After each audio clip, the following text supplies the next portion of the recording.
Hi hello welcome to గనరుచులు. ఇవాళ ఒక కప్పు గోధుమ పిండితో ఇలా స్నాక్స్ రెడీ చేసుకుందాము. ఇన్స్టెంట్ స్నాక్స్ 10 నిమిషాల్లో రెడీ అయిపోతుంది. క్రిస్పీగా క్రంచీగా చాలా బాగుంటుంది. మీరు కూడా ఒకసారి ట్రై చేయండి.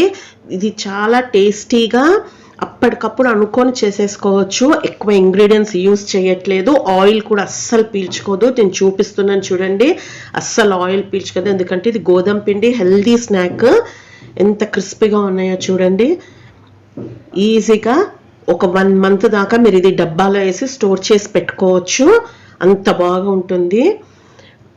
1 కప్పు గోధుమ పిండి బౌల్లోకి తీసుకోవాలి. 1/2 కప్పు మైదా, మీకు ఇష్టం ఉంటే తీసుకోవచ్చు, లేకపోతే మొత్తం గోధుమ పిండితోనే చేసి మైదాని స్కిప్ చేయొచ్చు. 1/2 teaspoon salt, 1/2 teaspoon కారప్పొడి, రుచికి సరిపడ తీసుకోండి ఉప్పు కారము, 1/4 టీ స్పూను పసుపు, జీలకర్ర 1 టీ స్పూను, మంచి టేస్ట్ వస్తుంది. 1 టీ స్పూను కొత్తిమీర కట్ చేసింది, కరివేపాకు సన్నగా కట్ చేసుకుంది 1 టీ స్పూను. ఇవి మిక్స్ చేసుకోవాలి. 1/2 టీ స్పూను అల్లం వెల్లిగడ్డ పేస్ట్ వేసి మిక్స్ చేసి కొద్దిగా వాటర్ యాడ్ చేసి చపాతీ పిండిలాగా కలుపుకోవాలి. ఎక్కువ వాటర్ యాడ్ చేయొద్దు, మనకు రోల్ చేయడానికి రాదు. లేకపోతే ఇలా మిక్స్ చేసి చేతులతో బాగా కలిపితే మీకు అంత మంచిగా క్రిస్పీగా క్రంచీగా రెడీ అయిపోతుంది. బాగా పిండిని ఇలా కలుపుకోవాలి. ఇలా సాఫ్ట్గా ఉండాలి. అందులోకి 1/2 టీ స్పూన్ ఆయిల్ యాడ్ చేసి రెస్ట్ ఇద్దాము. ఒక 15 మినిట్స్ చాలు.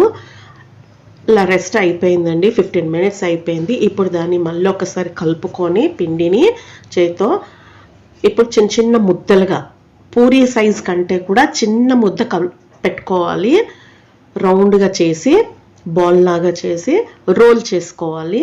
చూడండి, పూరీ పిండి కంటే కూడా చిన్నగా రౌండ్గా ఉండాలి. ఎందుకంటే మనము సన్నగా చేసుకుంటున్నాము కాబట్టి పొడి పిండి చల్లుకొని రోల్ చేసుకోవాలి. ఒకవేళ మీకు ఇలా షేప్ రాకపోతే మీరు ఇష్టం ఉన్న షేప్ ఇవ్వచ్చు. గిన్నెతనన్నా లేకపోతే స్టార్స్ అట్లాంటివి పిల్లలకు నచ్చినవి. ఇవి స్నాక్స్ కాబట్టి ఏ షేప్ అని ఇవ్వచ్చు. ఇలా రౌండ్గా చేశాను పాపడ్ లాగా. నేను సన్నగా ఉండాలి, లావుగా ఉండొద్దు. ఒకవేళ మీకు క్రిస్పీగా వద్దనుకుంటే లావుగా చేసుకోండి. క్రిస్పీగా ఉంటేనే చాలా టేస్టీగా ఉంటాయి. అన్ని ఒకటేసారి ఇలా చేసి ప్లేట్లో పెట్టుకొని ఆయిల్ హీట్ ఎక్కిన తర్వాత ఒక్కొక్కటి పూరీలు పాపడ్ చేసినట్టుగా మనం చేసేసుకోవాలి. అంతేనండి. మీడియం ఫ్లేమ్లోకి షిఫ్ట్ చేయాలి. ఎక్కువ మాడనివ్వద్దు, టేస్ట్ పాడైపోతుంది.